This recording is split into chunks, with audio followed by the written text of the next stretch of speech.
结束了，可以放过去。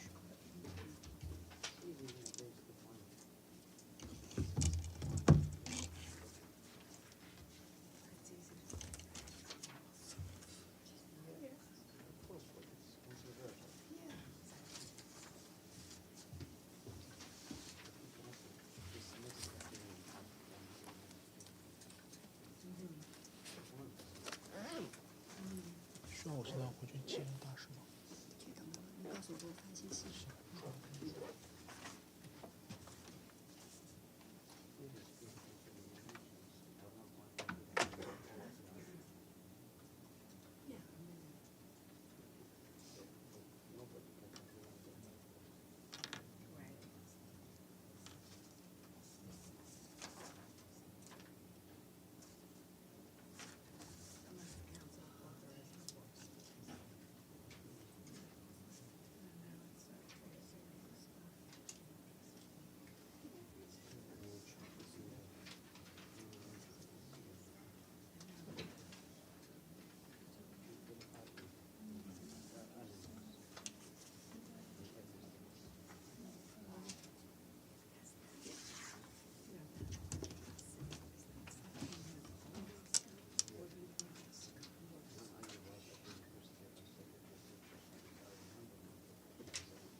Good afternoon, everyone. Thanks for working overtime to attend this briefing at this critical moment. Now, Ambassador Zhang Jun is ready to introduce the work of China's presidency of the Security Council in November. Ambassador Zhang, the floor is yours. Thank you, Yuan-Sun. Thank you so much for joining with us in this briefing on the work of the Security Council in November. We all know that with the start of November, China also starts its rotating presidency of the Security Council. Before we prepare our presidency, we do wish to express our appreciation for the work done by the Brazilian team in the last month. October was a very much challenging month for the Security Council, but we do have finished our job under the strong leadership of Brazil. And China will continue to follow the steps, the good examples they have set for us. And for China, definitely we attach great importance to the work of the Council. As a permanent member, we fully understand the important responsibilities entrusted to the Security Council by the Charter, and also the strong expectations by member states. We are facing with many, many challenges in today's world. All the old problems are there, and many new problems are emerging. In this context, the Security Council has no reason to excuse itself from exercising its responsibilities in maintaining global peace and security. So China fully understands the responsibility of the presidency, we will adopt a very responsible, constructive, objective, inclusive approach in carrying out the work of the Chinese presidency.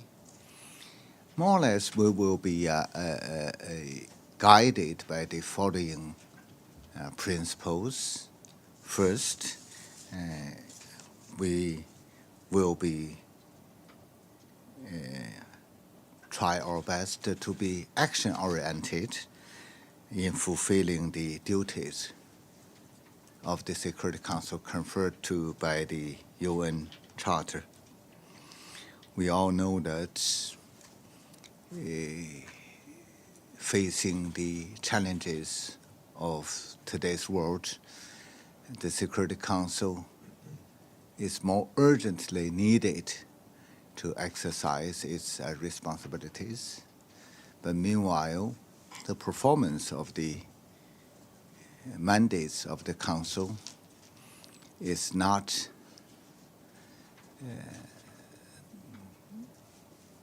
as good as what the global community has been expecting.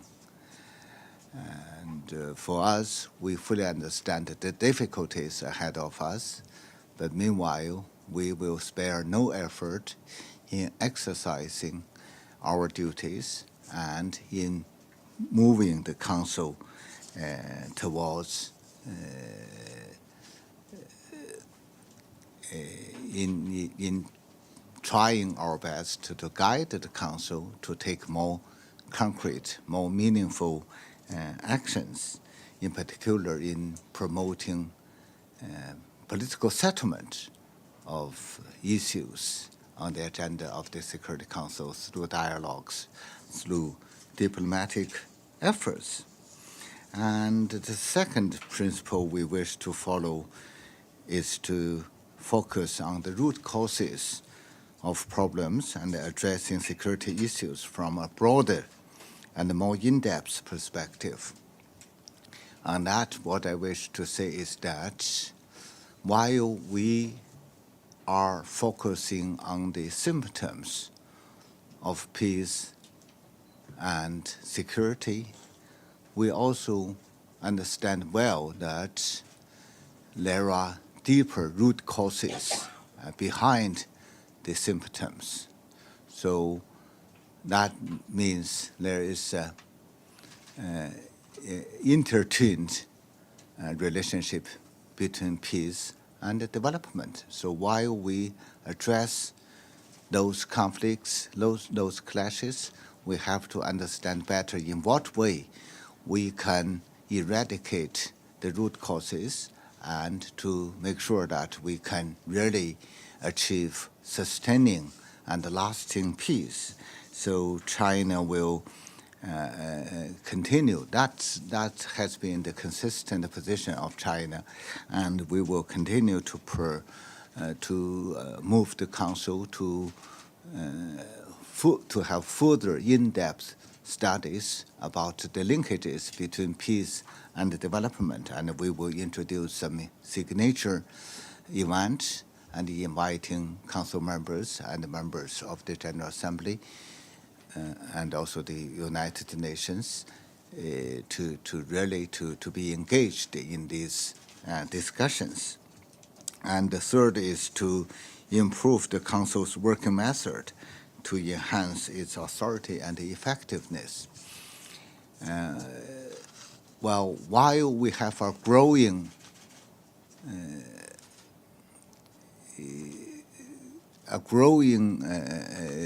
complicated picture in global peace and security, we have a decreasing solidarity, unity, and trust in the Council. That's the true picture of today's Council. For China, definitely, we will do whatever we can to promote the mutual trust of Council members, the solidarity, the cooperation of members. I fully understand it's not an easy job, I'm not in a position to tell you that I can get all the things done, but what I can tell is that we will spare no effort in facilitating the cooperation of Council members in fulfilling our tasks and our responsibilities. Those are the general guidelines for China's presidency in this month, but of course, to make it more specific, the top priority for our presidency and also for the Security Council as a whole currently is to tackle the Israel-Palestinian question, namely the Gaza conflict, which is going on in the Middle East. The Council has been focusing on this issue for a few weeks, and it will continue to be the focus of the work of the Council and also for the Chinese presidency. You may ask, I'm sure most of the questions will be relating to the current situation in Gaza. For the presidency, what we will continue to work is to really to make further efforts to make sure that the Council can play a responsible and meaningful role in particularly calling for ceasefire, protecting the civilians, and avoiding or preventing the further deterioration of the tension and also further humanitarian catastrophes. And the Council has been working on a draft resolution for quite a while. I know that the current deadlocked situation is disappointing, but for the Chinese presidency, we have no intention to give up, and we will continue to work with Council members together along that direction. But of course, whatever the Council presents, it should be something meaningful. It should be also along the lines set by the General Assembly resolution, which is through which we have a very clear message on ceasefire, on the protection of civilians, and on humanitarian assistance. And secondly, of course, the Council will continue to focus on what's going on and what might happen further on the ground. We know that many things are going on there. We condemn all the attacks against the civilians, including the latest one against the refugee camps. And I'm sure, even though we do not have many meetings arranged for this month, on regular basis, we will have a meeting late this month, but I'm sure definitely that meeting will not be the only one on the Middle East, on the Israeli-Palestinian question. So in response to the latest development, in particular the serious situations there, and then definitely the Council will take prompt action. You may say, okay, the Council is maintaining silence. The Council meetings are not powerful enough. But I would also say that a prompt response by the Council, by convening meetings, can also convey the strong messages from Council members and also from the larger member states, and to let the parties concerned to realize what they should do and what they should not do. So that will be what we will do also in this month. And the third thing, of course, is to continue to build up consensus on what will be the best way to move forward. We do appreciate what the Secretary General is doing, and we will continue to stay in close contact with him to support his mediation efforts. And we will also work very closely with his teams, both here in the headquarters and those on the ground. We will also work very closely with humanitarian agencies and the humanitarian workers on the ground, and to listen to what they are thinking about the way out of the current situation. And we will also work very closely with regional organizations and regional countries, and to hear their voices. So I'm sure that by opening our mind through various channels, we are able to really to further build up our common understanding and our common consensus on this issue. So on Palestine, definitely we will do whatever we can to really to see a ceasefire, to see less civilian casualties, to see less humanitarian catastrophes, and then to see the lasting peace between Israel and Palestine, and also to see the implementation of the two-state solution. And while focusing on the most urgent issues, definitely we will also, as I said earlier, also to make further effort on the fundamental issues concerning sustaining and lasting peace. As I said, there is a close intertwined linkage between peace and security. So we will introduce a discussion, open discussion on this issue. We will have an open debate on November the 20th, which will be the signature event sponsored by China. So we hope that through this issue we have a better understanding, and on the relations between peace and security. We hope that it will be also through these discussions we can also to be better engaged in the discussions concerning the proposals presented by the Secretary General in his new agenda for peace. He has also called the further investment in development so as to make sure that peace will be more sustaining and more lasting.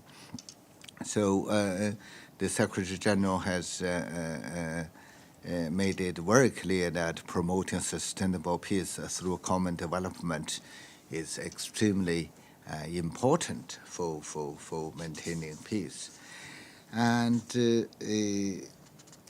the Security Council will have a very full program for this month on those issues which are on regular basis on the agenda of the Security Council. The Council has just adopted the program of work for this month. So the Council will have many discussions on these issues. The Council will have a discussion on the report of UNIFIL forces, and we all know that UNIFIL is a mission deployed in southern Lebanon, which is very close to Palestine. We all know that many members are concerned about the spillover effect. So through these discussions, we will have a closer look at the situation in southern Lebanon and try our best to avoid the further spillover effect of the situation in Gaza, and also to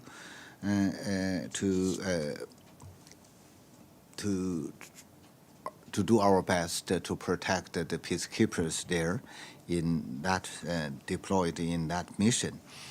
The Council will also have discussions on the sanctions against Yemen, and the sanctions will be the sanction regime will be expired by mid-November. So we will examine the implementation of the sanctions and to make further decisions in this regard. The Council will also have a discussion on the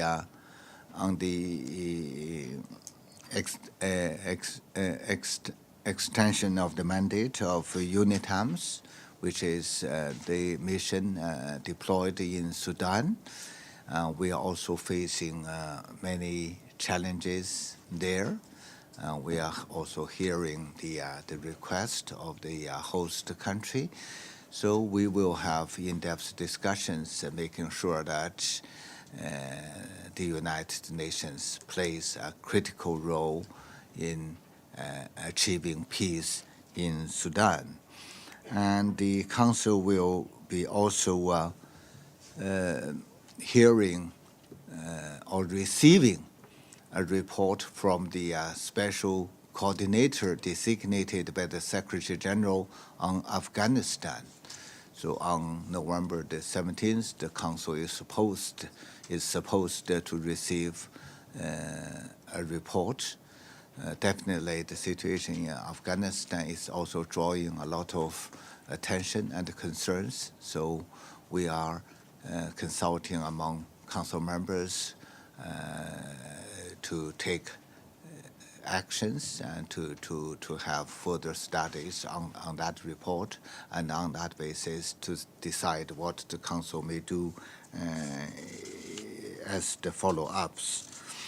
Of course, the Council will also have discussions on situations relating to Bosnia-Herzegovina concerning the sanctions on DPRK, and also concerning the ICC work on Libya.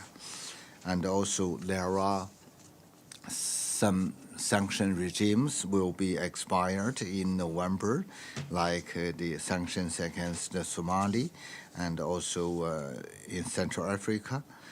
So we definitely will take actions on this. And the Council definitely will continue to pay attention to the situation in Ukraine, and it has been on the agenda in the past more than 1 year and a half's time, and we will watch it very closely. If any Council member requests the Council to take action, actually we have heard that request in the morning discussions, and then the Presidency will exercise our duty to have appropriate arrangement on that. And this month, the Council will also have a dialogue with the UN police commissioners, and it's a normal practice between the Council members and the commissioners to have dialogues, but I think this year we are facing some new challenges concerning the mandates of UN peacekeeping operations. In Africa, some operations are being asked to terminate. But meanwhile, the situations on the ground remain the continuing attention of the Security Council. So we have to think seriously in what will be the best way to really play the critical role of the United Nations in achieving and in helping to achieve sustaining peace on the ground. I think the dialogue with police commissioners will provide a good opportunity to have in-depth discussions on these issues, and also I'm sure these discussions will help us to better facilitate the work of UN peacekeeping operations. That's more or less the work of the Council, but definitely, as we discussed this morning in the informal consultations, before we adopt our program of work, we all understand that our work for November will be based on, but not limited to, what we have agreed on the program. Definitely, we have to be very much prepared for the ongoing conflicts in the Middle East and also in other parts of the world.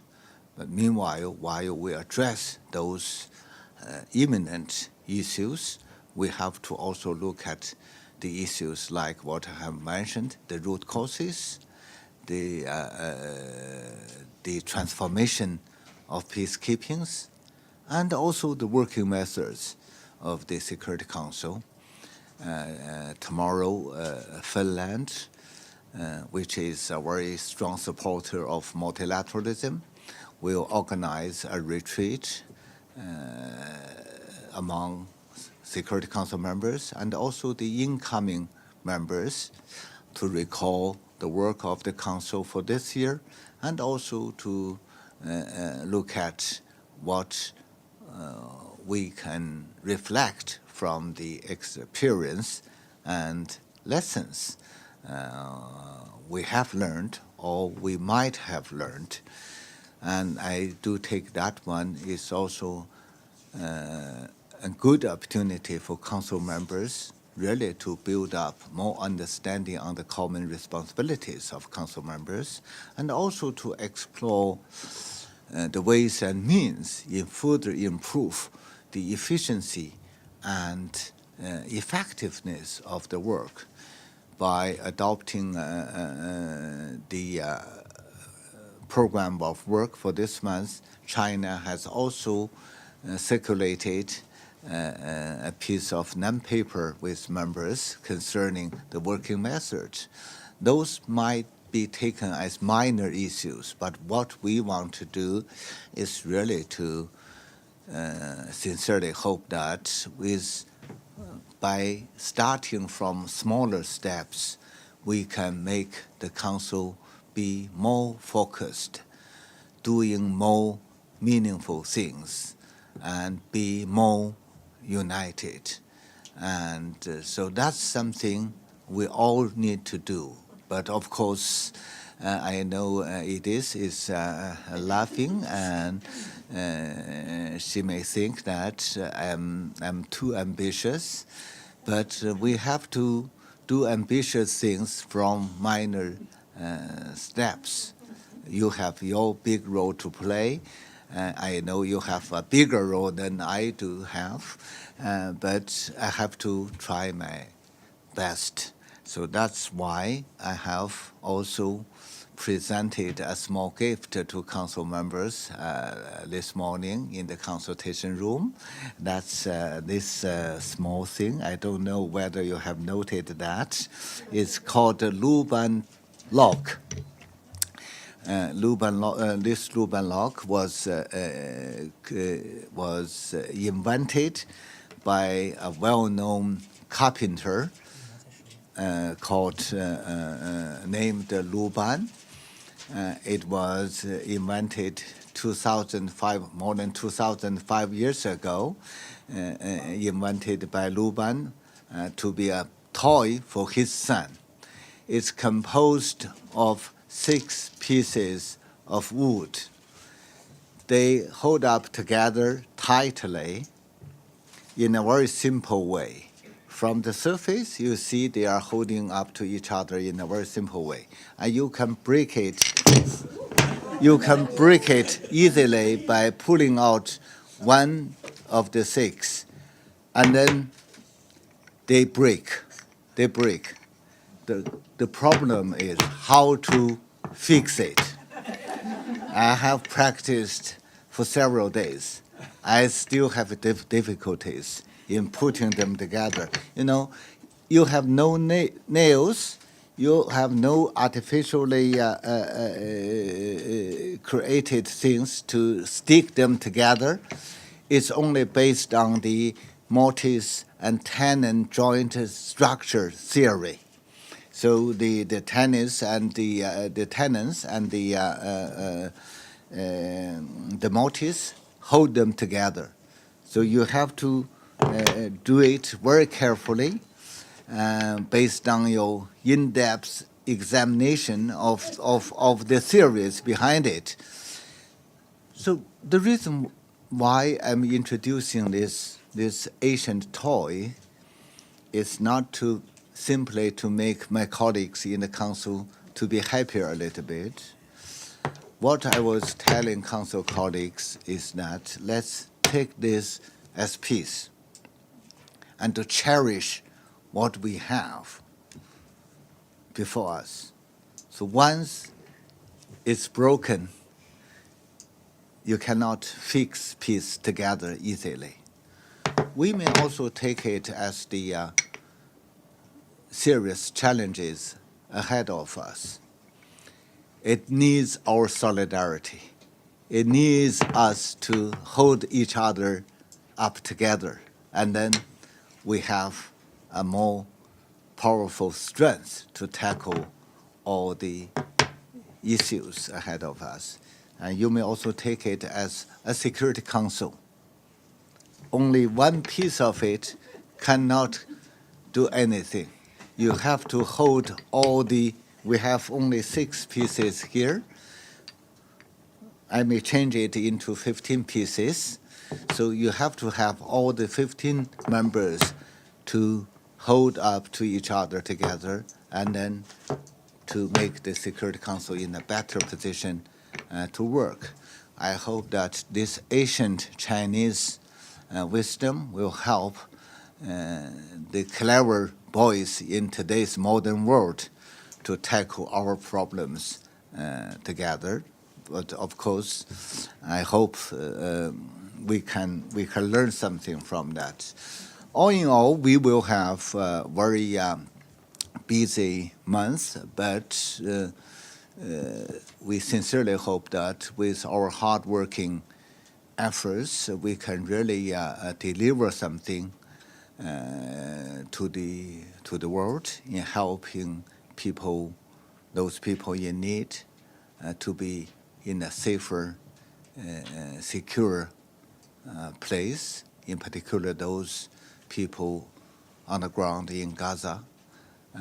We might not be able to do a lot of things, but we should not stop doing things. We have to work very hard along that direction. For that purpose, I count on you, your valuable support. I'm sure you will give that support to me, to my team, and also to the Security Council. I thank you in advance. Thank you, Ambassador Zhang. Now is Q&A session. Please keep your question brief and focused. Our time is really limited. So let's start from Anka, Olivia. Thank you so much. Thank you so much, Ambassador, on behalf of the United Nations Correspondent Association for this briefing, and we wish you the best of luck for the month ahead. So my question is on I hope I have that luck. My question is on the Middle East. So how hopeful, like let's say on a scale of 1 to 10, you are to find a way to end the deadlock in the Security Council to, approve a text resolution that can give some important signal to the people there, and also like on difficult issues like finding a common ground, like for example on ceasefire or humanitarian pauses. Like, are you any hopeful that you can reach something during your presidency. Thank you so much. Thank you. I think that's a question we are all asking, and that's also a question I'm asking my colleagues in the council.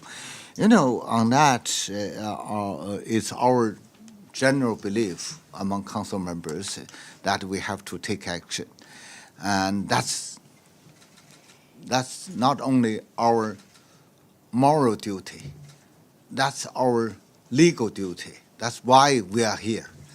But the question is, how can we get that done? You know, we all know that there are differences among members, and we have tried several times. And the big question is, while adopting something is important, and it has to be also meaningful. When we say meaningful, it means we have to send a very strong message to those to the relevant parties, to really to cease fire, to really to abide by international law and the international humanitarian law, and also to take concrete actions to avoid bombardment against shelters, hospitals, schools, and also to take concrete actions to allow humanitarian assistance to be passed and then to be delivered to those in need. And but then if we get all the clear message to be embodied in the draft, definitely it constitutes, even though for many members it's not a problem, it may constitute problems to certain members. So we are still fighting hard along that direction. I think the adoption of the General Assembly resolution gives us more strength to really to work along that direction. That's also the cause we heard not only from the civilians, from the children, from the women, from the mothers, from the daughters in Gaza, but also from all over the world. And that's also something we have to do.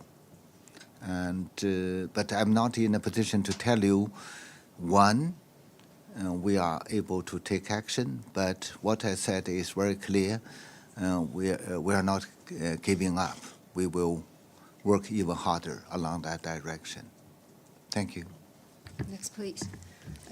Edith from AP.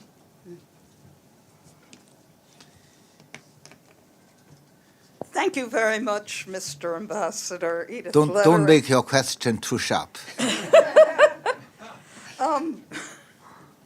You've put me on the spot. China has been a very strong proponent of a ceasefire and not seeing this war spill over into the region. Can you tell us what you and your government are doing to talk to the Iranians, Hezbollah, and the Houthis, who are the three parties that are possibly the players that would expand this conflict? What are you doing to try and prevent this spillover? Well, thank you, Edie.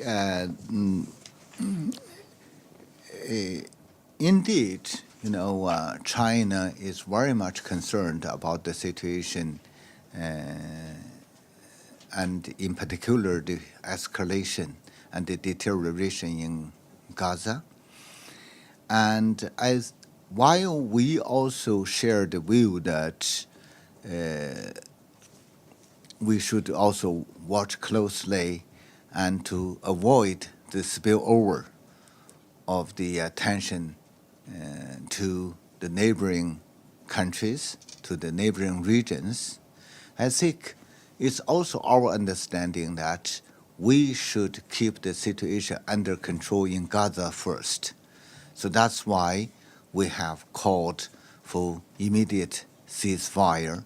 And in my statement in the Security Council, I have made ceasefire the top priority for all our efforts inside and outside the Security Council. And China is not simply calling for that. We are also taking serious actions. You know, President Xi Jinping was meeting with many leaders through various ways, in particular through the Third Belt and Road Forum meeting, which was held mid-October in Beijing. So he met with many leaders and discussed the situation in the Middle East and listening the views of regional leaders, and also shared our views, asking for ceasefire, asking for protection of civilians, and asking for the humanitarian assistance. And then Foreign Minister Wang Yi has been in close contact with the parties concerned, including the foreign ministers of Israel, the foreign minister of Palestine, and also the foreign minister of Iran, and also many neighboring countries, discussing the current situation and expressing our concerns and trying to really to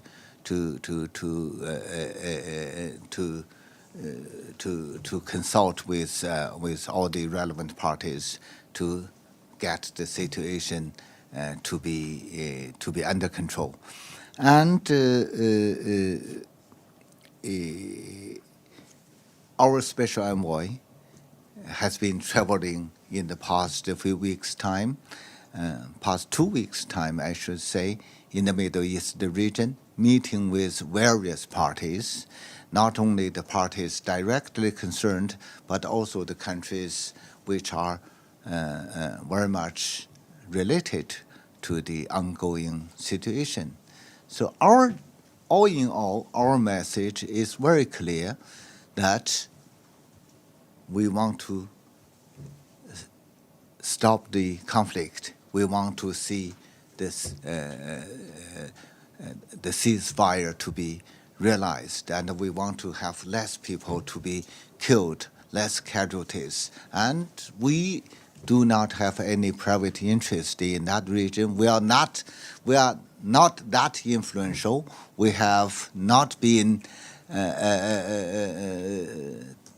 very much interfering in the issues in the Middle East region.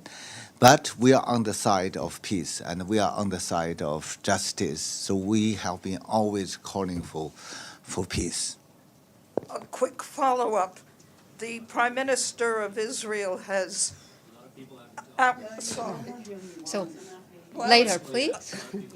I was just going to say that Prime Minister Netanyahu has rejected all calls for a ceasefire. How can that be dealt with? But then we have heard even louder voices around the world for ceasefire. So each one question, please. Reuters, Michelle. Thanks, Ambassador. Just a follow-up on the Middle East and Gaza. Is there any discussion here about what happens next when the fighting stops, whether that be through a ceasefire or Israel's finished its operations and withdraws from Gaza? Is there any discussion about what's needed next, about possibly a multinational force, a UN peacekeeping force? What does China believe should happen in Gaza after the fighting stops? And then, just really quickly, your foreign minister and president are likely to both be in the United States this month. Will we see either of them come through New York? Mm-hmm. Well, concerning the first question, I know what you mean. We have heard something from somebody talking about what we should do after the conflict ends. But my first remark is that we should focus on ending the conflict, on ending the crisis first. You know, the most important issue for us to do is to really to see the fire to be seized. And that's the number one priority for all of us. And secondly, at this moment, including in our interactions with council members, that's not a topic on the table among council members. I think it's the general agreement of council members or the general sentiment of the council members to really to put ceasefire as our top priority. And third, for China, on what might happen next, I think whatever happens, any issue concerning the future of the Palestinians should be, any decision concerning the issue, concerning the future of the Palestinians should be with the consent, with the agreement of the Palestinians first. No other ones can make any decision on their behalf. And then for us, you know, what's always clear is that the solution of the Israeli-Palestinian question lies in the implementation of the two-state solution. That's the only way to settle this long-lasting dispute. Thank you, Michelle. Thank you. So now for gentlemen. Concerning Foreign Minister Wang Yi, well, I know he has a very tight schedule. I know he might be in San Francisco in November, but I don't have, frankly, at this moment, I don't have any clear information whether he will come to New York or not. So, gentlemen, Al Jazeera. Hi, Gabriel. Yeah, hi, thank you, Ambassador Gabriel from Al Jazeera. How are you? Thank you for the briefing. Ambassador, we've been hearing about another Security Council resolution related to Israel-Palestine for the last few days. Do you have any more information on that, the status of that, and have you seen the draft? When can we expect some movement on that, sir? Well, frankly, I'm also asking colleagues, have they ever seen any other draft? I also heard that some other, I don't know who they are, may present some draft resolution, but at this moment, I think the focus is still on the current draft, and I haven't seen anything else. Thank you. Xinhua, Chengang, please. Okay, thank you, Mr. Ambassador, for the briefing. Martin Zheng from Xinhua.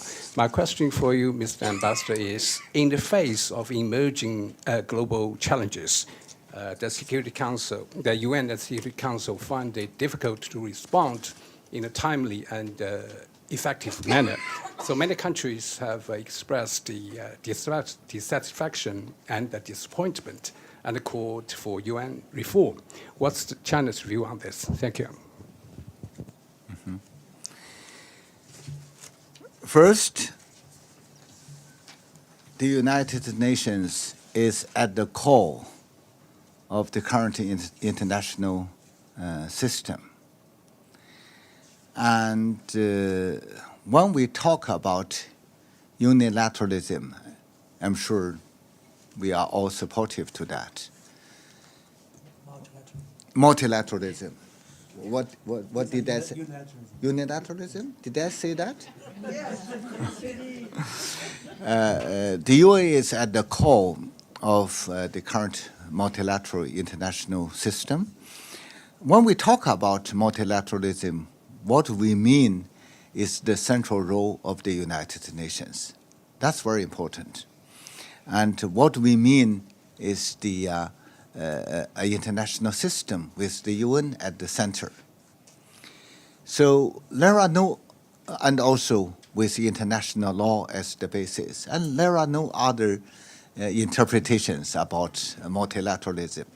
You cannot talk about multilateralism without talking about the UN, and you do not have an effective multilateral system without an effective United Nations. That's also true. So, but what's also true is that I understand well your question. You might say that, well, the performance of the United Nations is not the one we expected to see. That's also true. There's a gap between our expectations about the UN and the true realities of the United Nations. But let's do not simply blame the Secretary General or blame the United Nations. The United Nations does not exist in vacuum. The United Nations, when we say the United Nations, it's also referring to the member states. So if we want to have an effective United Nations, we have to have the solidarity of member states, and we have to have the cooperation of the member states.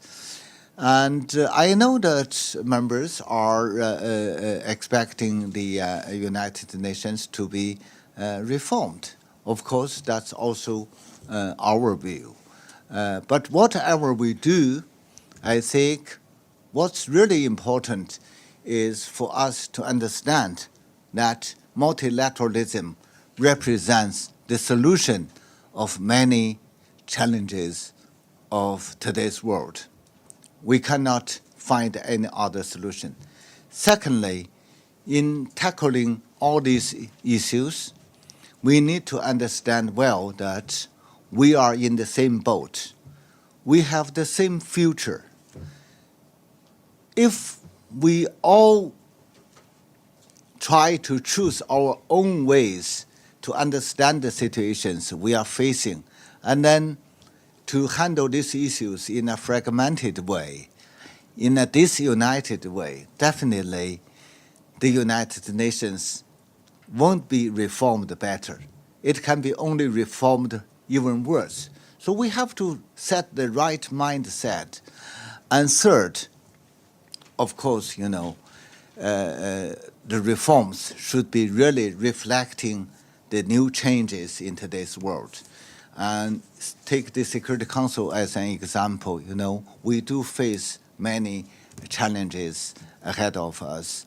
One of the fundamental issues is the imbalanced structure of the membership of the Security Council. And on that, definitely, you cannot solve the problem simply by adding a few members. You have to have a comprehensive reform, in particular to have more countries from the developing world to be represented in the Security Council, to have an equal say, and to make sure that the decision-making of the Security Council is more democratic, is more responding to the questions and to the difficulties facing developing countries. So we are in favor of reform, but the reform has to be along the right direction, and making sure that, on the one hand, we are more efficient, on the other hand, we are more united. And for that, China, I wish to say that China is a reliable partner. As the second largest financial contributor, we are a reliable partner of the United Nations, and we will continue to support the United Nations. The Secretary General has just paid a visit to Beijing and participated in the Third Belt and Road International Forum. He met with President Xi, and in his discussions with President Xi, he received the commitment from China about our full support to the United Nations. And our support is real. Our support is practical. And I'm sure that with our joint efforts, we are able to make the United Nations to perform better its mandate, its responsibilities. I thank you. So next question. Oh, Paul Miller. Okay. Yeah, Joseph Klein, Canada Free Press. My question is, in light of the fact that Hamas has just made again threats just in the last few days to repeat October 7th over and over again, and in light of China's priority on a ceasefire, would China be open to some sort of a combination of the General Assembly resolution that passed last Friday and Canada's amendment, which specifically calls out Hamas's terrorist attacks on October 7th, to deliver a message to both sides to stop the violence? Thank you. So your question is to find some sort of combination? Yes. Exactly, to try to reach a consensus, to combine all the points that are in the General Assembly resolution, including ceasefire, humanitarian relief, et cetera, that was passed on Friday. Also, Canada, not necessarily the wording, but the substance of Canada's amendment, which was rejected by the General Assembly, but which calls out Hamas specifically and calls for the unconditional release of the hostages. And I ask that because of your priority on a ceasefire, which should apply to both sides. And Hamas just renewed its threat to repeat October 7th, in their words, over and over again. Yeah. Well, I understand your concern. Actually, first, let me tell you that's also something facing us, and that's also something we are trying to overcome. But secondly, countries do have different understandings from different perspectives, and we have to respect their understandings. So we, for us, of course, we condemn all violence against civilians, harming civilians, all acts violating international law. But all the other elements, of course, different players, different members, they have different understandings. We may try our best to accommodate the different concerns, but still, if we do not get the priority message to be heard, to be clear, the other elements will be less meaningful. I think the most meaningful message at this moment, still we believe, is ceasefire. And only with that, and then we can tackle the other relevant things. Paul Miller. Thank you, Claire. And thank you, Ambassador. Good luck with the month. It's Pamela Falk from CBS News. Staying with the Middle East, your country evacuated, as far as news reports said, about 1,000 nationals from Israel after the October 7th. Are there Chinese nationals in Gaza right now? Are they part of the foreign nationals leaving? And as part of that, do you have communication with Hamas, and have you communicated with them since October 7th? Thank you. First, I do know that we have tried our best to evacuate the Chinese nationals from Gaza and also from Israel. However, concerning the whether we still have remaining ones, frankly, I don't have those detailed information. We are trying our best to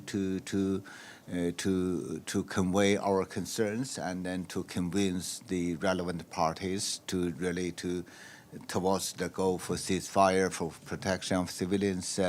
But still, I don't have any information about our communication with Hamas. But just what is the Chinese position on Hamas? You haven't listed it as a terrorist group. Is it a group that China relates to, speaks to? What's the relationship? What I can say is that I don't have those detailed information, but what I can tell is that from the very beginning of this round of conflict, we condemned all violence against the civilians, all violence in violation of international law and the international humanitarian law. Thank you. So actually, we've already spent 1 hour, so 2 more questions, Ambassador, or take all of the questions. Well, There's still journalists online, yeah. Yingqian, please. Thank you, Ambassador. Yingqian Chen from Hong Kong Phoenix TV. So this month, during the presidency months, U.S.-China top leaders are going to meet in San Francisco for the APEC meeting. So do you think a stabilized relationship between the two permanent members will help to facilitate the international affairs? And do you think China will use this opportunity to ask the U.S. to call for a Security Council unity on Palestine issues? Thank you. Yes, indeed. Foreign Minister Wang Yi paid a visit to Washington, and the main purpose is to really follow through the common understandings of our two heads of state concerning the bilateral relations, in particular with the further joint efforts to bring the relationship between our two countries back to the right track. During the visit, Foreign Minister Wang Yi he met with President Biden, Secretary Blinken, and also National Security Advisor Sullivan. They exchanged views on a big variety of issues, mostly focusing on bilateral relations. Foreign Minister Wang Yi shared with the U.S. side about the importance of bringing back the bilateral relationship to the right track, emphasized that all efforts should be made under the guidance of the principles set by President Xi Jinping, namely on the basis of mutual respect, peaceful coexistence, and win-win cooperation. Foreign Minister Wang Yi also emphasized the importance of upholding the One China principle, and also to maintain this as the solid political foundation in China-U.S. Relations. They exchanged views on other related issues, but both sides also agreed to make joint efforts towards the next meeting of the two heads of state in San Francisco on the basis of returning to the, in their phrase, on the basis of returning to the Bali consensus. That means on the basis of the understandings of the two heads of state reached in Bali last year. And in the talks, Foreign Minister Wang Yi also exchanged views with Secretary Blinken and other colleagues from the U.S. side concerning the current Middle East situation. I think he emphasized during the talks what I have shared with you, that our top priority about ceasefire, about the protection of civilians, and about avoiding the further deterioration of the humanitarian situation. And from the Chinese side, we also emphasized the importance of getting the two-state solution implemented, making sure that we do not see another resurgence of the current conflict. And I'm not in a position to tell what will be in the agenda of the next summit, since the next summit is not decided yet. But I'm sure what I can assure you is that President Xi Jinping attaches great importance to the peace and security in the Middle East region. And we do believe that that's very much concerning the peace and security in the whole world because of the importance of the Middle East. And President Xi Jinping has been always calling for respecting the fundamental rights and to have the independent statehood of Palestine to be realized, and then to get the two-state solution to be implemented, and to have the two independent states, Israel and Palestine, to live side by side and to live in peace. That has been always his call. Thank you. So, the last One more? So, Ambassador. On the glorious business front, Okay, you please, this gentleman. Yeah, okay.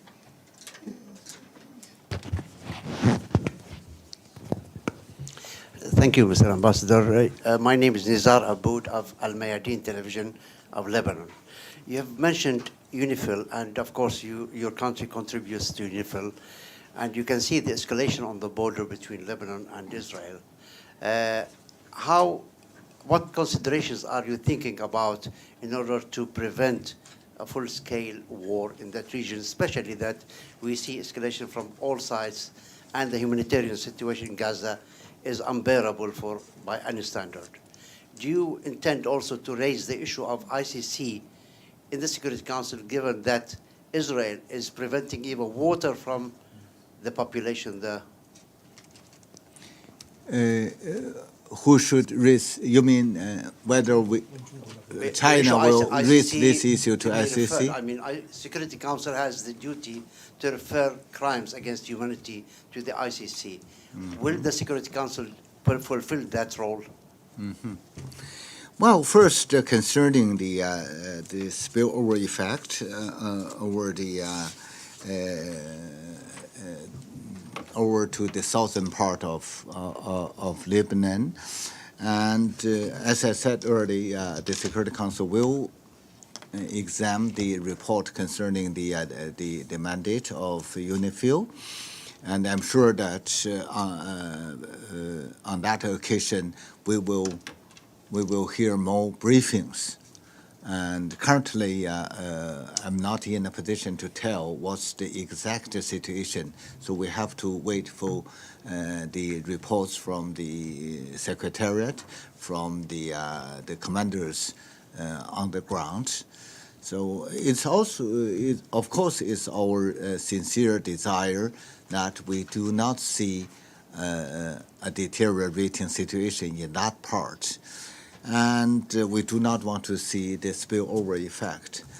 But we have to look and see what's happening next. But what's really also important for us is that if we do not want to see a spillover, we have to have the ceasefire on the ground first.